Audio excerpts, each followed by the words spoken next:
Hello बच्चों, सभी का स्वागत करते हैं आज की इस एनसीईआरटी की कक्षा में, जिसमें आज हम पढ़ने वाले हैं कि अशोक एक अनोखा सम्राट। जैसे कि आप सभी को पता है कि क्लास 6 की एनसीईआरटी बिल्कुल बेसिक से स्टार्ट हो चुकी है, जो कि आप लोगों को यूपीएससी की जर्नी में काफ़ी ज़्यादा हेल्पफुल होने वाली है। जिसमें आज हम पढ़ रहे हैं क्लास नंबर 7 नंबर क्लास पढ़ रहे हैं और क्लास 7 ही पढ़ रहे हैं, ठीक है ना। तो 6 क्लास का 7th नंबर चैप्टर अभी स्टार्ट हो चुका है, जिसमें आज जो हम पढ़ने वाले हैं वो एक्चुअली ये पढ़ने वाले हैं कि अशोक एक अनोखा सम्राट, ठीक है ना, वो भी चैप्टर 6 का। तो अभी तक अगर आप लोगों ने नहीं देखा है तो जाइए और देख लीजिए आराम से, ताकि ये काफ़ी ज़्यादा इंपॉर्टेंट है आप लोगों के लिए और आप लोगों से बिल्कुल भी ना छूटे। और जैसे कि आप सबको पता है कि हम क्लास 6 से लेके पूरे क्लास 6 से लेके हम 12th तक यहीं पे करवाने वाले हैं, इसी चैनल पे पूरे, वो भी हिंदी मीडियम के लिए। ये काफ़ी वरदान साबित होने वाला है, क्योंकि यहाँ पे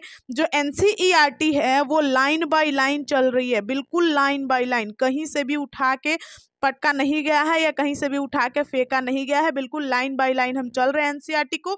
और एनसीईआरटी हम पूरे कवर करने वाले हैं। जैसे कि आप सभी को पता है कि जो ही हमारा एनसीईआरटी कंप्लीट हो जाएगा तो हम कोई भी एक बेसिक का बुक फिर से ले लेंगे, जैसे कि नॉइज़ का हुआ, या फिर इसी बात पे समझा जाए तो इग्नू का बुक हुआ, ठीक है ना, या फिर तमिलनाडु बोर्ड का हुआ। तो कोई भी एक बुक लेंगे और उसको भी हम लोग कंप्लीट करेंगे। तो हम चाहते हैं कि जल्दी जल्दी ये कक्षाएं आप लोग की कंप्लीट हो जाए, ताकि आगे पढ़ने के लिए हमें क्या मिल जाए, टाइम मिल जाए, ठीक है ना। तो चलिए स्टार्ट करते हैं बिना देर किए, because our time is our money. क्योंकि यूपीएससी जर्नी में आपको टाइम मैनेजमेंट सबसे अच्छी तरीके से आनी चाहिए, ठीक है ना।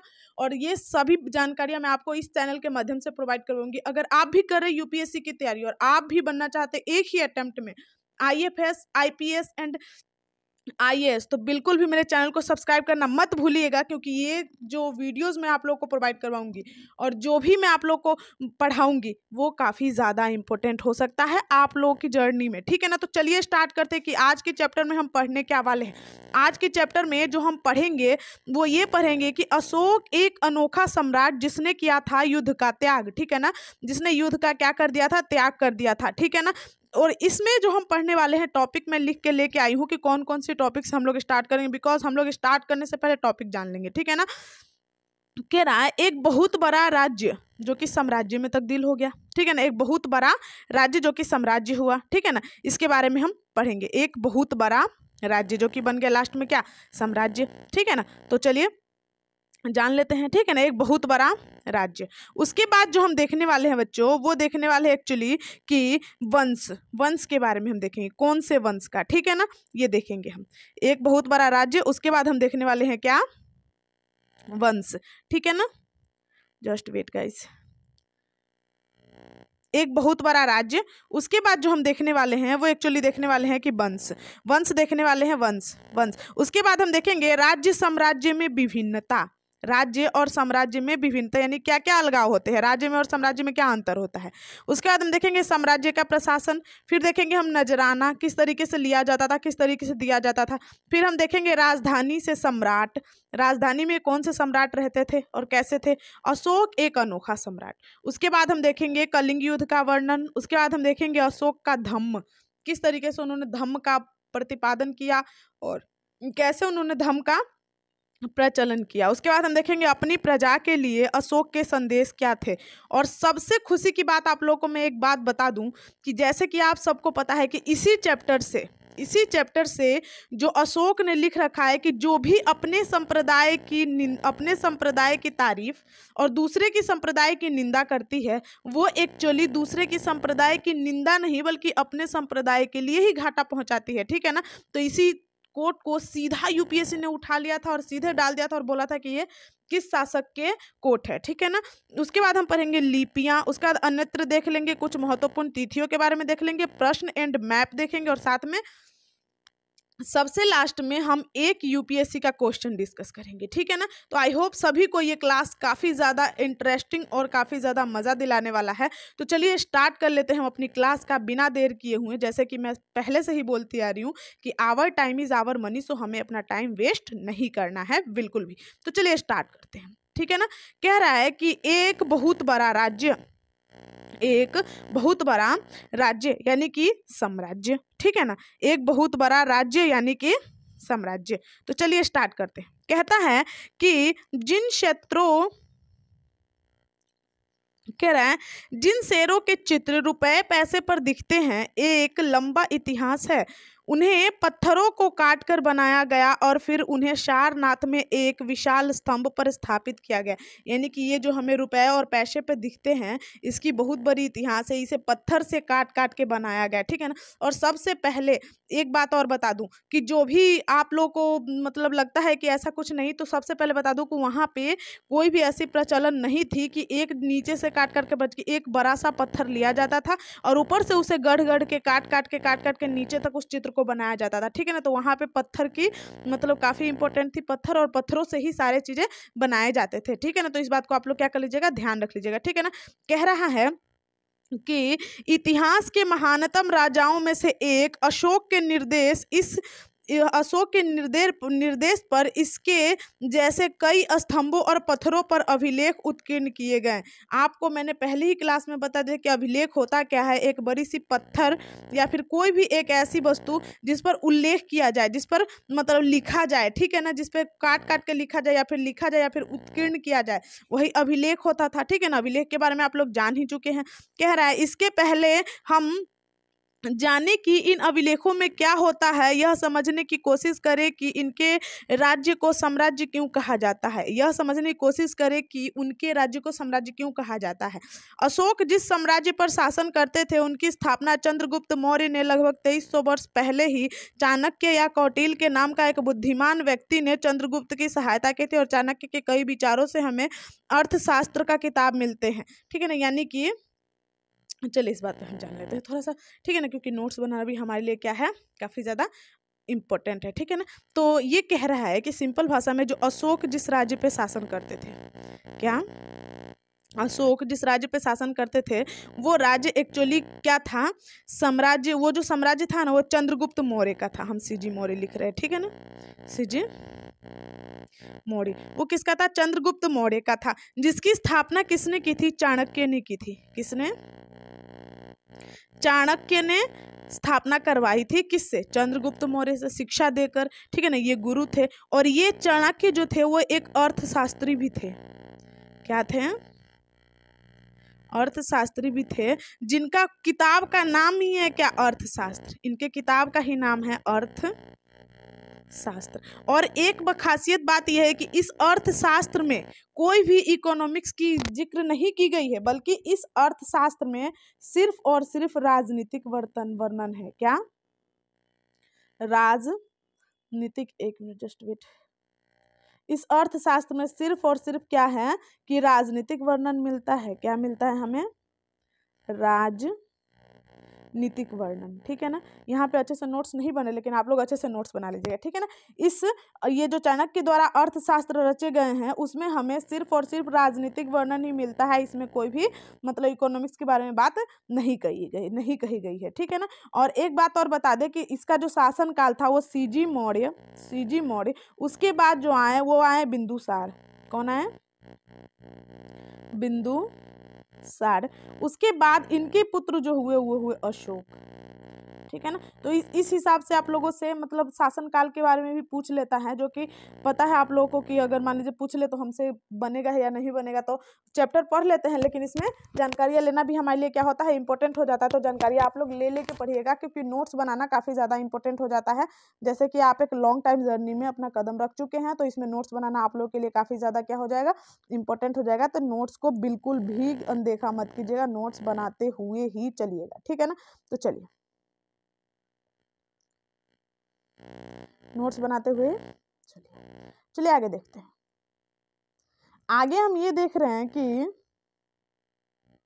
कह रहा है कि साम्राज्य में बहुत से नगर थे। साम्राज्य में क्या थे, बहुत से नगर थे। साम्राज्य में बहुत से नगर थे। मानचित्र में उन्हें काले बिंदुओं में दिखाया गया है। इन साम्राज्य की राजधानी पाटलिपुत्र थी। उज्जैन और तक्षशिला जैसे प्रमुख नगर तक्षशिला उत्तर पश्चिमी के मध्य एशिया के लिए आने जाने वाला मार्ग था। देखिए अब यहीं पे इंपॉर्टेंट बन जाता है, क्या, साम्राज्य में प्रमुख नगर तो थे ही, और साथ में इसकी जो राजधानी थी, राजधानी कौन सी थी,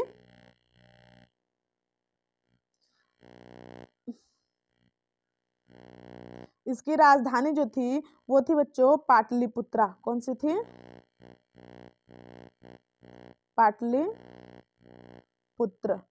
ठीक है ना, इसकी राजधानी हो गई थी पाटलिपुत्र। ठीक है ना, एक तो राजधानी पाटलिपुत्र के बारे में हम जान लिया, और दूसरा ये जान ले कि जो तक्षशिला थी वो तक्षशिला क्या था। तक्षशिला के बारे में भी इसमें इंपॉर्टेंट बात है। ठीक है ना, तो तक्ष ये जो हम अभी देखिए, हम अभी नोट्स नहीं बना रहे, नोट्स हम लोग कल से बनवाना शुरू करेंगे। ठीक है ना, हम जहाँ पे आपको लगा दे रहे हैं ना, ये हाईलाइट जहाँ पे हम कर दे रहे हैं उसको आप लोग ध्यान से देख लीजिएगा एक बार। ठीक है ना, क्योंकि हाईलाइट करना इंपॉर्टेंट हो जाएगा आप लोगों के लिए। ठीक है, चलिए हाईलाइट कर देंगे, आप लोग हाईलाइट से समझ जाइएगा। ठीक है ना, हाईलाइट ही करते हैं, अभी नोट्स लिखेंगे तो काफ़ी ज़्यादा मतलब प्रॉब्लम खड़ी हो सकती है। ठीक है, कह रहा है उज्जैन दूसरी तरफ जस्ट वेट गाइस, दूसरी तरफ उज्जैन उत्तरी भारत से दक्षिणी भारत आने वाले रास्ते में पड़ता था। शायद नगरों में व्यापारी, सरकारी अधिकारी और शिल्पकारी रहते थे। यानी कि नगर में कौन से रहते थे? व्यापारी लोग रहते थे। ठीक है ना, शिल्पकारी लोग रहते थे और अधिकारी लोग रहते थे। ठीक है ना, इस बात को आप लोग जान गए। ठीक है ना, और उज्जैन कहाँ पड़ता था और तक्षशिला कहाँ पड़ता था। ठीक है ना, चलिए एक बार हम देख लेते हैं इस मैप को सही तरीके से एकदम। ठीक है ना, मैप आप लोग को सही से विजिबल हो रहा होगा, आई होप।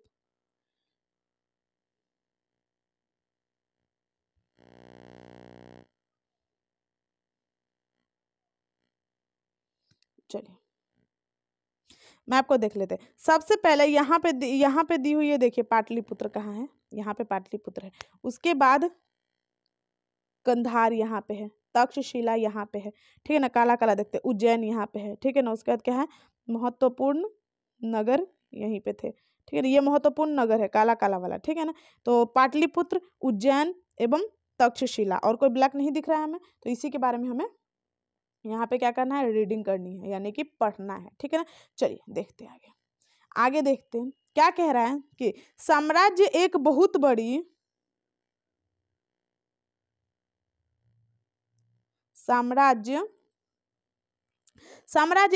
बड़ी क्षेत्रों में किसानों और पशुपालकों के गांव बसे हुए थे। मतलब एक किसान और पशुपालक के क्या था, गांव बसा हुआ था साम्राज्य में। ठीक है ना, साम्राज्य के बहुत बड़े क्षेत्रों में किसानों और पशुपालकों के गांव बसे हुए थे। मध्य भारत जैसे इलाकों में ज्यादातर हिस्सा जंगलों से भरा हुआ था। वहां पर लोग फल फूल का संग्रह करते थे और जानवरों का शिकार भी किया करते थे जीविका चलाने के लिए। साम्राज्य के अलग अलग इलाकों में लोग भिन्न भिन्न भाषाएं बोलते थे। वे लोग शायद अलग अलग प्रकार के भोजन भी करते होंगे और यहाँ तक कि अलग अलग किस्म के पोशाक भी पहनते थे। यानी कि एक भाषा में, सिंपल भाषा में अगर बोला जाए तो हम ये बोल सकते हैं कि यहाँ पर भिन्नता पाई गई थी। ठीक है ना, क्योंकि यहीं से आपको पूछा जा सकता है कि अशोक के सम्राट में क्या भिन्नता पाई गई थी, तो हाँ, यहाँ पे भिन्नता क्या हुई थी, पाई गई थी। आगे देख लेते हैं, एक साम्राज्य से कैसे भिन्न, एक राज्य साम्राज्य से कैसे भिन्न है। ठीक है ना, चूंकि साम्राज्य राज्यों से बड़ा होता है और उनकी रक्षा के लिए बड़ी सेना की जरूरत होती है। इसलिए सम्राट को राजाओं की तुलना में ज्यादा संसाधनों की जरूरत होती है। इसी कारण उन्हें बड़ी संख्या में कर इकट्ठा करने वाले अधिकारियों की जरूरत होती है। यानी कि समझा जाए तो जिस प्रकार से हम ये कह सकते हैं कि कई राज्य मिलकर एक साम्राज्य का निर्माण करेगा। यानी कि साम्राज्य क्या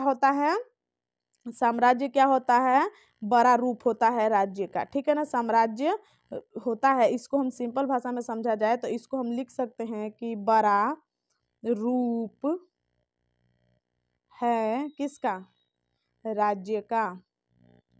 यानी कि साम्राज्य क्या है, राज्य का एक बड़ा सा रूप है। चलिए आगे देखते हैं। और एक खास बात और बता दूं, अगर आप लोगों को पीडीएफ की जरूरत है, पीडीएफ अगर आप लोगों को चाहिए और साथ में जो भी हम आप लोगों को होमवर्क देंगे वो होमवर्क आप लोग करेंगे, तो टेलीग्राम का लिंक मैं डाल दूंगी आप लोगों को वीडियो के डिस्क्रिप्शन में, वहां से जाकर ज्वाइन कर लीजिएगा।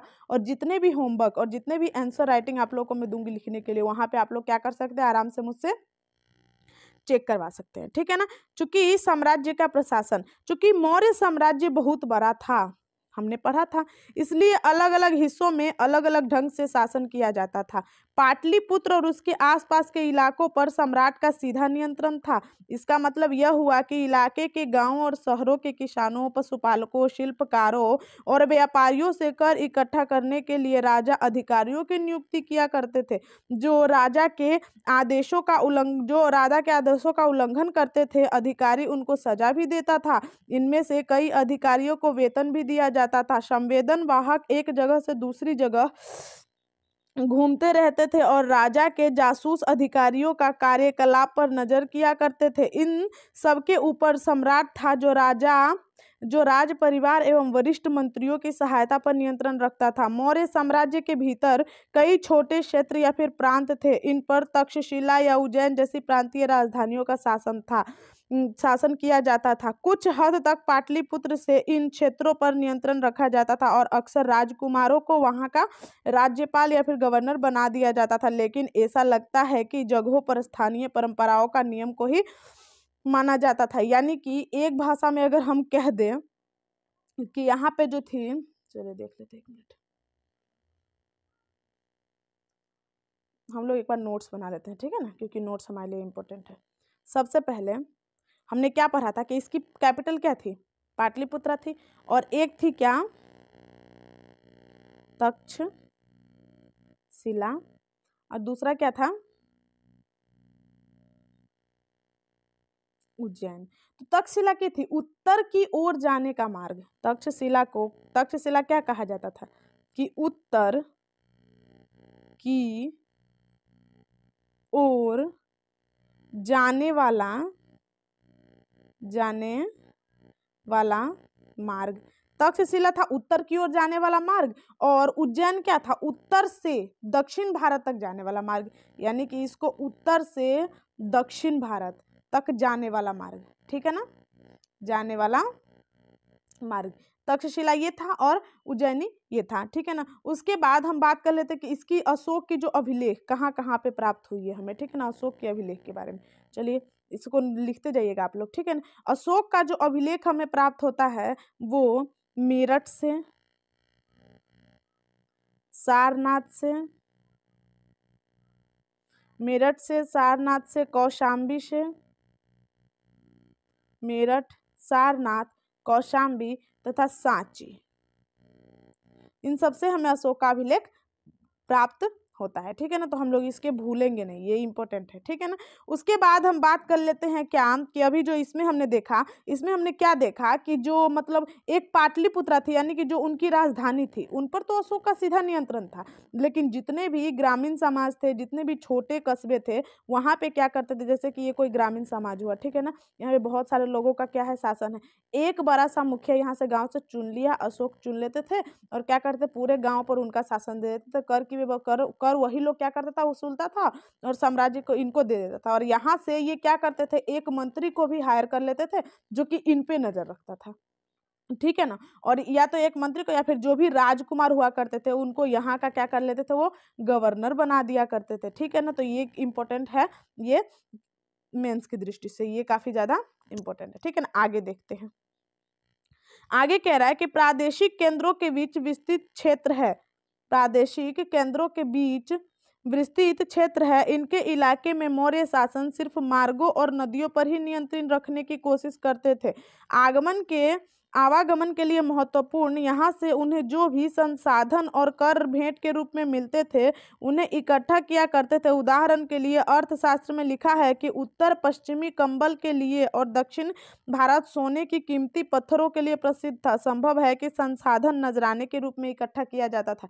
यानी कि देखिए, अब यहाँ यहीं पे एक मतलब मेन पॉइंट बोल दिया कि कहाँ कहाँ मिलता है, उदाहरण अर्थशास्त्र में मिलता है कि उत्तर पश्चिम कंबल के लिए और दक्षिण भारत सोने की कीमती पत्थरों के लिए, सोने और कीमती पत्थरों के लिए प्रसिद्ध था। संभव है कि यहाँ पे नजराना, यानी कि यहाँ पे कर नहीं था बल्कि यहाँ पे क्या था, नजराना था। क्या था, नजराना। आप लोग को पता है नजराना मतलब भेंट होता है, ठीक है ना। और यहीं से कहा जाए तो कि उत्तर पश्चिमी, जो उत्तर और पश्चिम भाग था वो किस चीज के लिए, कंबल के लिए प्रसिद्ध था, वहां से कंबल आते थे। और यही अगर बोल दिया जाए कि दक्षिण भारत सोना के लिए, दक्षिण भारत सोना के लिए एवं कीमती पत्थर के लिए, क्या, कीमती पत्थर के लिए इम्पोर्टेंट है, ठीक है ना। दक्षिण भारत क्या है, सोना के लिए एवं कीमती पत्थर के लिए क्या है, इम्पोर्टेंट है। नजराना, जहाँ कर नियमित ढंग से इकट्ठे किए जाते थे, वहीं नजराना अनियमित रूप से जब संभव हो सके इकट्ठा किया जाता था। ऐसे नजराने विविध पदार्थों के रूप में प्रायः ऐसे लोगों से लिया जाता था जो स्वेच्छा से इसे देते थे। अंत में जंगल वाले इलाके आते थे, वहाँ रहने वाले लोग काफी हद तक स्वतंत्र थे।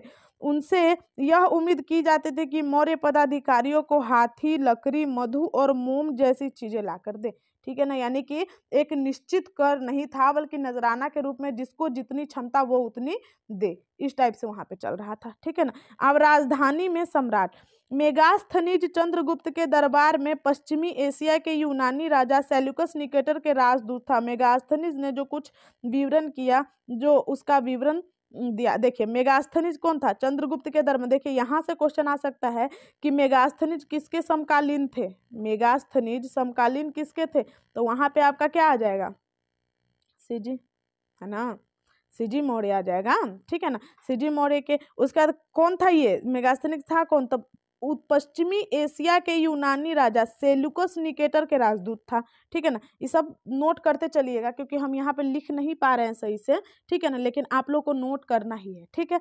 यहाँ हम उसके विवरण का एक, देखिए सबसे पहले आप लोग को ये बता दें कि कंसेप्ट तो हम करवा ही रहे हैं, और साथ में आप लोग को ये जो हम स्लाइड्स लिए हैं वो सीधा एनसीईआरटी से ही उठा के लिए हैं, ठीक है ना।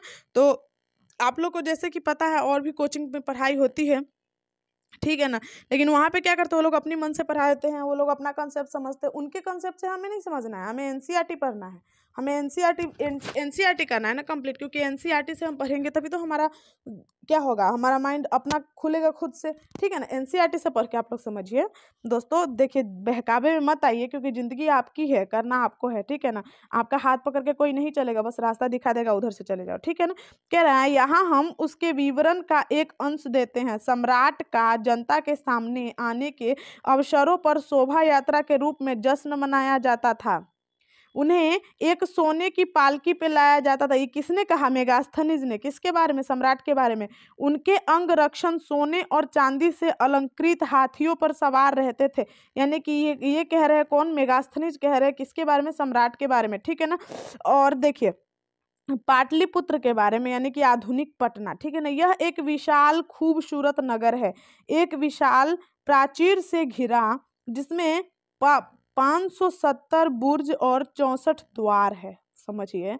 यानी कि पाटलिपुत्र में पहले बुर्जों की संख्या कितनी थी, 570, ठीक है ना, और द्वार की संख्या कितनी थी, तो ये था 64, ठीक है ना। 2 और 3 मंजिले वाले घर लकड़ी और कच्ची ईंटों से बने हैं। राजा की महल भी काठ से बनी है, जिसे पत्थर की नक्काशी एवं अलंकृत किया गया है।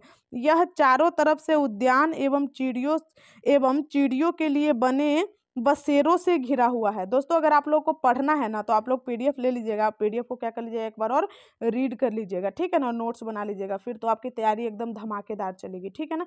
आगे देखते हैं। अशोक एक अनोखा सम्राट। अशोक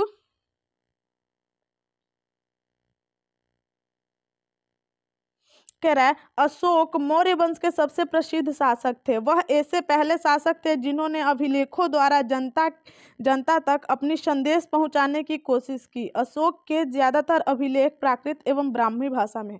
देखिए अब इस बात को ध्यान रख लीजिएगा क्या, कि अशोक का जो अभिलेख है, चल नहीं पा रहा है सही से, अशोक का जो अभिलेख है, ये भी प्रॉब्लम आप लोग की सॉल्व होने वाली, टेंशन मत लीजिए, ठीक है ना। अशोक का जो अभिलेख है ये ज्यादातर कौन कौन सी है, ब्राह्मी तथा प्राकृत, अशोक का जो अभिलेख है ये ज्यादातर कौन सी भाषा में? ब्राह्मी तथा प्राकृत। कलिंग युद्ध का वर्णन करता हुआ अशोक। अपने एक अभिलेख में अशोक ने यह कहा कि राजा बनने के 8 साल बाद मैंने कलिंग विजय की। लगभग 1.5 लाख लोग बंदी बना लिए गए एवं 1 लाख से ज्यादा लोग क्या हो गए? मारे गए। इससे मुझे अपार दुख हुआ। यानी कि मतलब जो कलिंग मतलब पता ही आप लोग को, तटवर्ती जो उड़ीसा है, उड़ीसा जानते हैं ना, अभी उसी उड़ीसा का एक भाग था जो कलिंग जिसको कहा जाता है, पुराना नाम, ठीक है ना।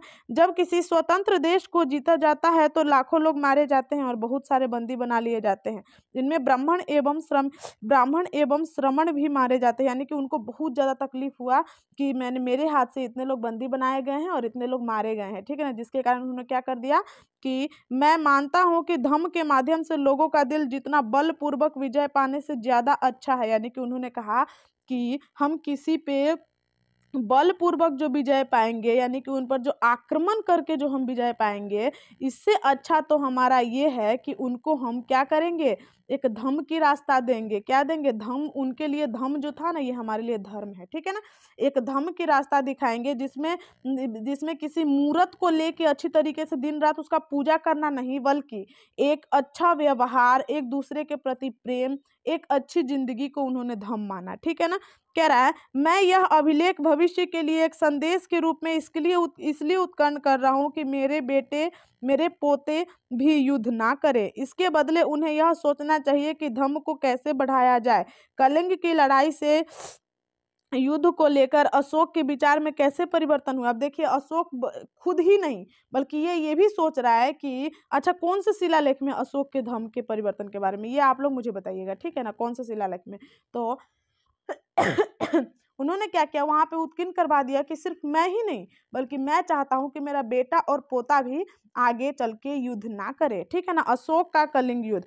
कलिंग तटवर्ती उड़ीसा का प्राचीन नाम है, ठीक है ना। अशोक ने कलिंग युद्ध को जीतने के लिए एक युद्ध लड़ा, लेकिन युद्ध जनित सिंहासन और खून खराब देखकर उन्हें युद्ध से क्या हो गई? वितृष्ण हो गई। उन्होंने निर्णय लिया कि वे भविष्य में कभी युद्ध नहीं लड़ेंगे। अब अशोक का धम्म था क्या? अशोक के धम्म में किसी देवता का पूजा अथवा किसी कर्म कांड की आवश्यकता नहीं थी। मैंने बोला था ना, उन्हें लगता था कि जैसे पिता अपने बच्चों को अच्छे व्यवहार की दीक्षा देते हैं, वैसे ही उनका कर्तव्य था कि अपनी प्रजा को निर्देश एवं वे बुद्ध के उपदेशों से भी प्रेरित थे। यानी कि सिंपल भाषा में समझा जाए कि अशोक किनके उपदेश से? तो अशोक का जो उपदेश था वो था बुद्ध से मिलता जुलता, ठीक है ना। वो भगवान बुद्ध को मानते थे, वो अपने भगवान बुद्ध को क्या कर दिए थे? अशोक मतलब अच्छी तरीके से भगवान बुद्ध को मानने लगे थे, ठीक है ना। और उनका जो अशोक का जो धम्म था, यहाँ से क्वेश्चन आ सकता है कि अशोक के धम्म के अनुसार उनकी धम्म थी क्या, ठीक है ना। तो सिंपल भाषा में आपको ये समझ लिया जाए कि अशोक का जो धम्म था ना, वो मेन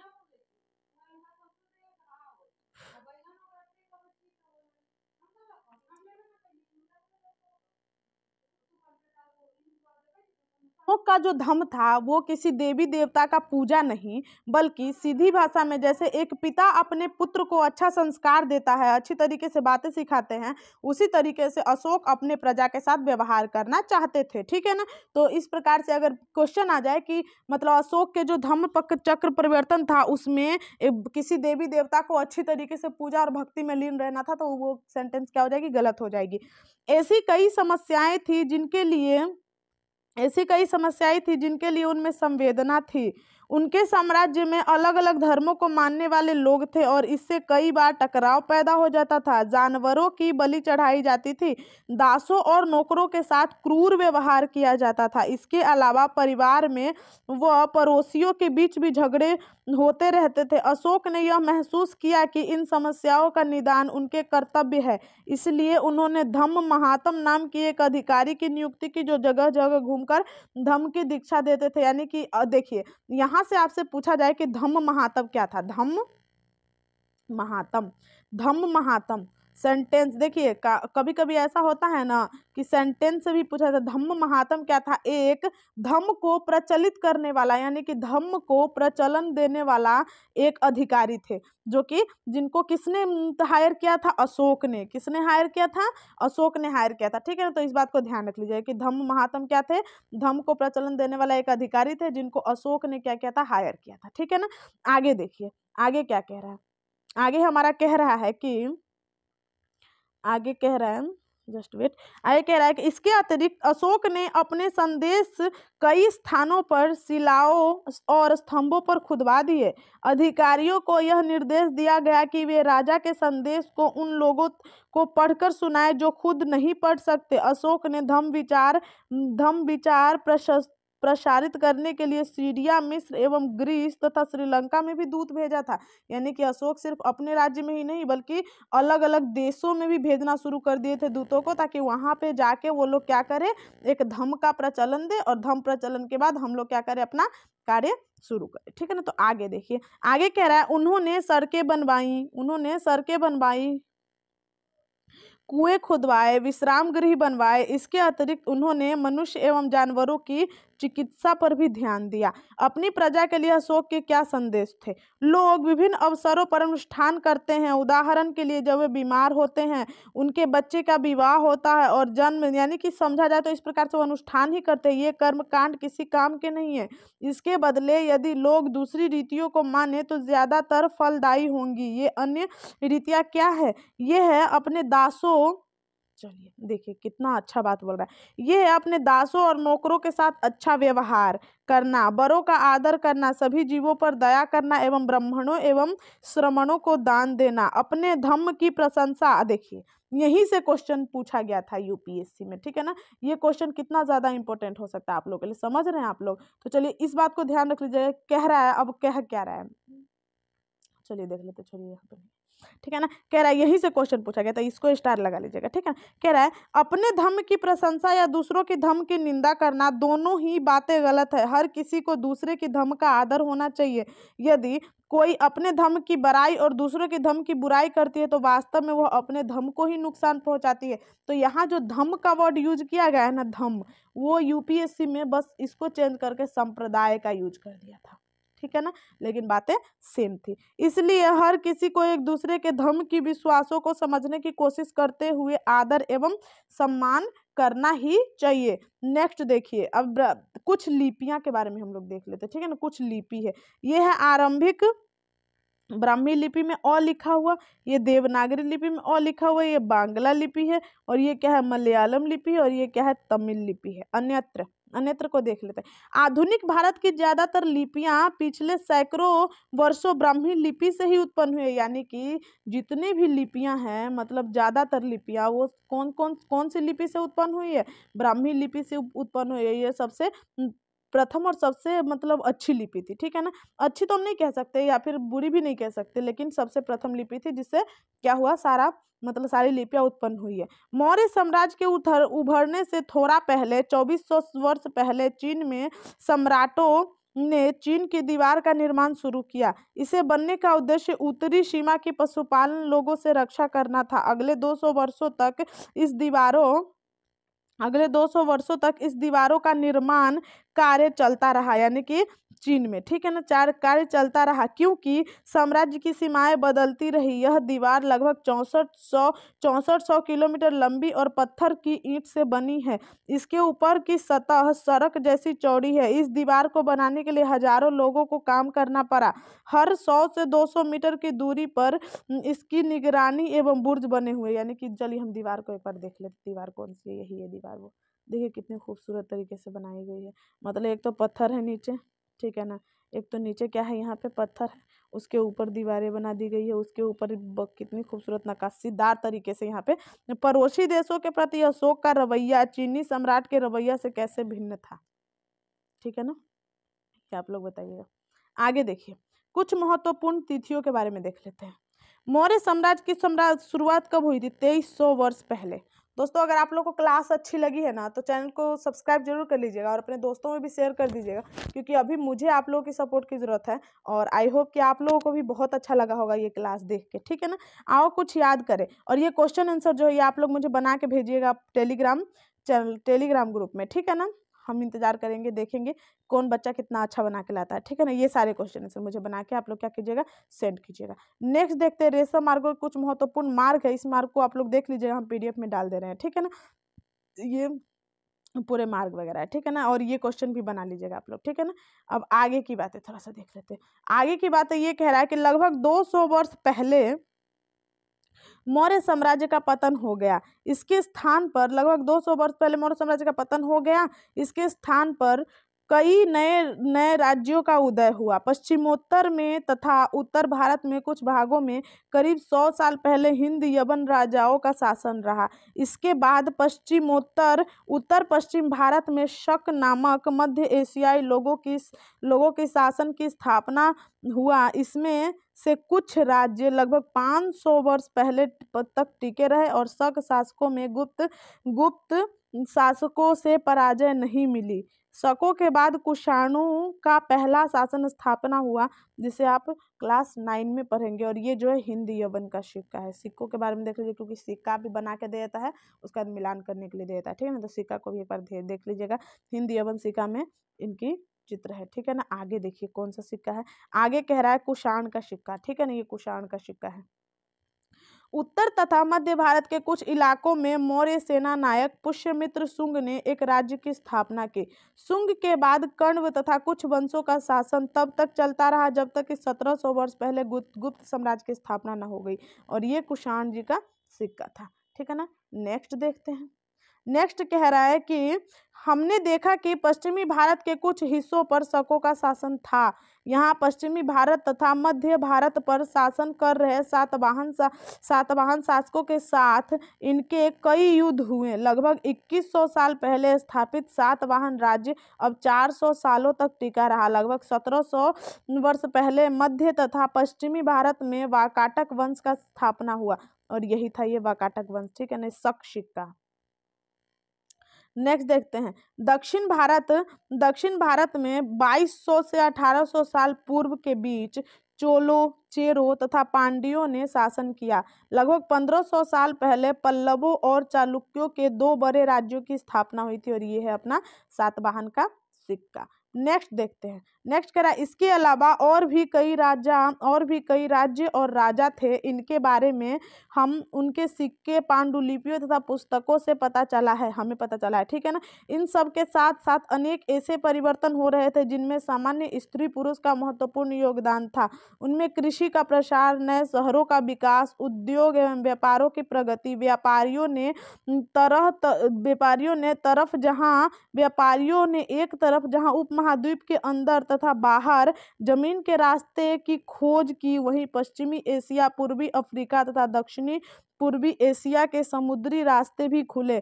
मंदिर, स्तूप तथा अन्य इमारतें का निर्माण हुआ। किताबें लिखी गई, साथ ही वैज्ञानिक खोजें भी हुई। ये सारी बातें साथ साथ हो रही थी। इन पुस्तकों के बाकी हिस्से में पढ़ते हुए तुम इन बातों को ध्यान में रखना, यानी कि आगे जो भी हम पढ़ेंगे इस बातों को ध्यान में रखिएगा आप लोग, ठीक है ना। तो चलिए हम स्टार्ट करते हैं। एक मेंस का क्वेश्चन जो कि आप सबके लिए मैंने बोला था कि लिखने के लिए मिलेगी, ठीक है ना। वो क्वेश्चन ये है कि जस्ट वेट। क्वेश्चन लिखिए कि अशोक के सम्राट का वर्णन करते हुए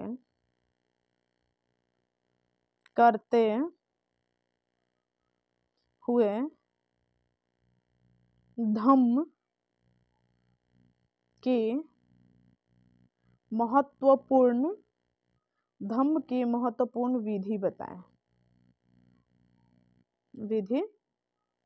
बताएं। 250 शब्दों में लिखने की कोशिश कीजिएगा, ठीक है ना। इसको लिखने की कोशिश कीजिएगा। नेक्स्ट क्वेश्चन दे देते हैं, 2 क्वेश्चन कम से कम दे देते हैं ताकि लिख के लाइएगा, ठीक है ना। चलिए नेक्स्ट क्वेश्चन लेते हैं। नेक्स्ट क्वेश्चन हमारा है, चलिए देखते हैं। अशोक का कलिंग युद्ध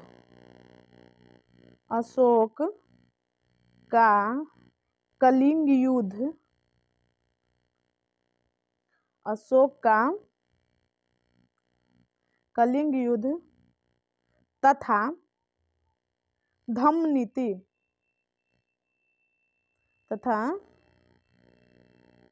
धम्म नीति में क्या संबंध है? क्या संबंध है? व्याख्या। टोटल 250 शब्दों में, ठीक है ना। इसको लिख के टेलीग्राम चैनल पर सेंड करने की कोशिश कीजिएगा, और ना बने तो नेक्स्ट क्लास के लिए तो हम है ही। मिलते हैं अगली वीडियो में, तब तक के लिए आप अपना ख्याल रखिए, अपनी फैमिली का ख्याल रखिए और पढ़ाई करते रहिए। और साथ में अगर अभी तक आप लोगों ने चैनल को सब्सक्राइब नहीं किया तो बेल आइकन को प्रेस कर लीजिए और चैनल को सब्सक्राइब कर लीजिए, ताकि जो भी वीडियोज़ मैं डालूँ सबसे पहले आप तक पहुँचे। मिलते हैं अगली वीडियो में, तब तक के लिए आप अपना ख्याल रखिए, अपनी फैमिली का ख्याल रखिए और जय हिंद।